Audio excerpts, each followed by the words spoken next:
My husband and I were on an airboating trip in Central Florida, and through a friend of a friend, found out about a litter of black-mouth cur puppies. Went to see them. There was 8 of them, all in a bundle. We got down on one knee to play with them, and Carolina was actually the runt of the litter and came right up to me, curled up in between my legs, and really fell asleep. So we went home with the dog that day, not intending to, but she absolutely chose us. So I have a nautical background, my husband has a nautical background, we've been around boats all our lives, so we actually had a Carolina skiff at the time, and so we named her after our Carolina skiff. And her middle name is Cypress, as an homage to Central Florida where we were airboating when we got her. She is a very active dog, and she has been her whole life, so she just turned 6 now. We have always been very active with her out on the boat, on the golf cart, on road trips. So she goes to Michigan with us every year to visit my family. And last summer when we were up in Michigan, we would go on 2 and 3 walks a day for about 5 or 6 miles. And she just started urinating really frequently. And we thought initially that it might be a UTI, but it wasn't very consistent. And she didn't have any other symptoms. So we were just monitoring it for a couple weeks. When we got home after the Michigan trip, it hadn't improved any. So we went to our primary vet, and they did a culture at the time, put us on antibiotics for a perceived UTI.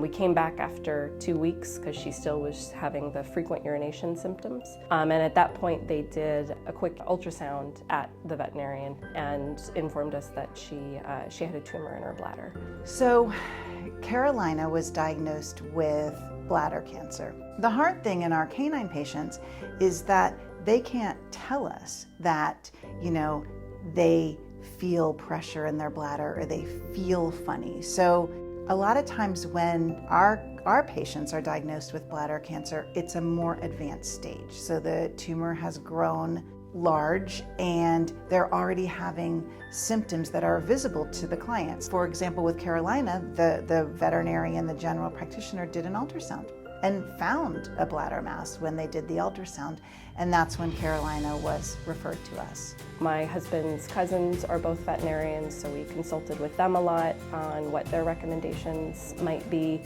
And their recommendation was a doctor that's here at the practice. So this is where we decided to bring her for really that kind of second opinion with an oncologist on what we were going to be dealing with. Carolina's treatment was unique in the sense that she received radiation therapy for her bladder tumor. She had cancer nowhere else in her body. It was localized to the bladder. When a patient has localized cancer, we are usually looking at some sort of targeted therapy. So since surgery was out, radiation therapy became a really good option for her because we could target the tumor with this beam of radiation and kind of shrink that tumor, or at least stunt the growth of the tumor. And so that's what we chose to do for Carolina. Carolina is just this happy dog. Like, she loved to come to the clinic. She would wag her tail, very social. So to put her through 20 fractions of radiation was not a concern because she was sort of that outgoing, sort of social dog that actually loved to come into the clinic. So radiation oncology involves using X-rays to target cancer cells to try to kill them while sparing the normal cells and allowing those to live their natural life. Carolina had a bladder tumor, and when we treat bladder tumors, the local treatment, since we cannot usually surgically take them out, is to use radiation or X-rays to kill the cancer that's there. And so for her, she got a month of radiation, Monday through Friday, where she got small doses of X-rays every day just to the bladder and the surrounding urinary tract. And that was to target the bladder cancer, and it led to a great result. So this is the linear accelerator, the machine that generates radiation to treat the cancers.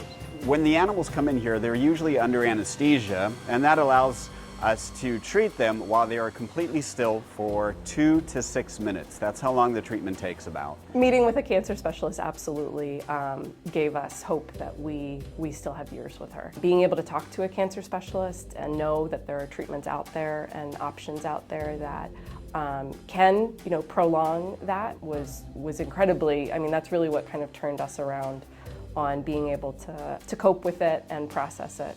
Carolina is really asymptomatic for her disease. She is kind of living her best life, right? Which is what we want for our patients. She is a normal dog. She goes about the normal routines of her day. And what we expect with the radiation therapy is kind of that we stunt the cancer and we stop it from growing, because the definition of cancer is unrestrained cell growth. So if we can stop that cell growth, then we have met our expectations. We were able to shrink her tumor by about 50% with the radiation therapy, and now that tumor is remaining stable. I would say that Carolina, at this point, her prognosis is very good for maybe years of good quality life. So I think doing your own education and your own research, so you can kind of take the time to understand, but absolutely trying to find a cancer specialist near you to be able to go and talk to and get that second opinion, I think is critical, because it can seem doom and gloom otherwise. So we're able to kind of break down everything for the client and kind of lay it out so it makes sense, and then we're able to walk that client and patient through the treatment. So although it seems scary, I think that coming to at least hear what the options are is so valuable to a client, because then they know what's out there.